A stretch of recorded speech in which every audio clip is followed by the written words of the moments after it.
receivers after Robert, the young tight ends, both guard spots, all tailbacks,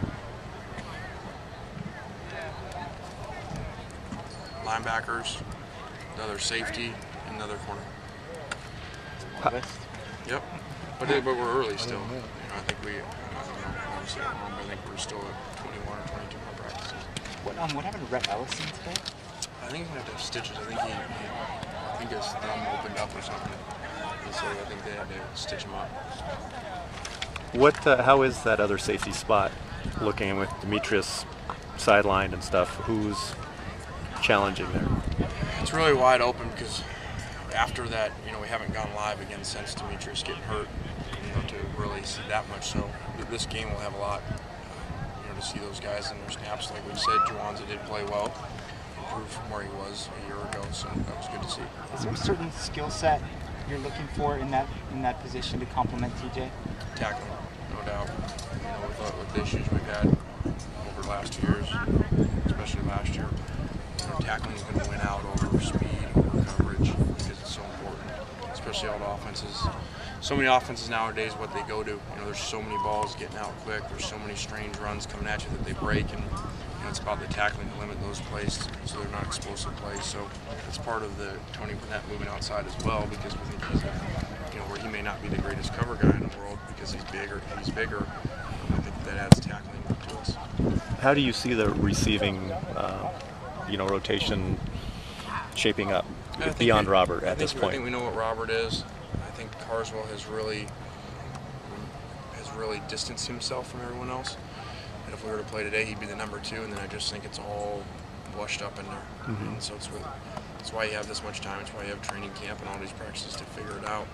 And these next 2 games are going to be very big for all those guys after those 2. Mm-hmm. Is Woods playing tomorrow? I doubt it.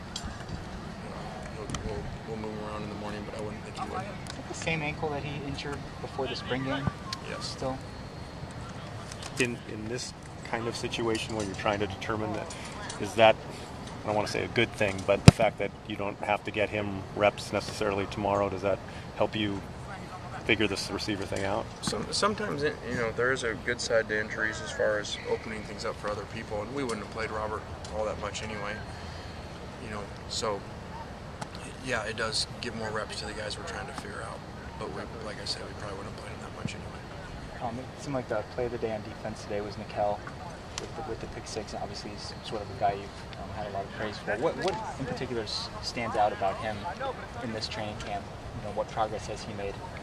I just think he's exactly the way we describe a Trojan, what we're looking for, from everything, from academics to handling himself off the field, to the weight room, to training, to nutrition, to practice habits. I don't know. You know, I don't recall the last time I could be mistaken. I don't recall the last time he even missed a rep. You know, and every day you guys come out here, he's one of the first guys here, last guys to leave. He's just really. I'm not saying he's the player that Troy Polamalu was, but he's the same attitude and same work ethic that he was. That's the perfect segue to, have you heard of Van Holt's out here? Grades being posted. Yeah, we don't. Those are not completely posted, and so we're still trying to gather that. Was he out here today? He was not. Did you tell him not to come? Or no, it just looks like we're going to know here in the next 24 hours, and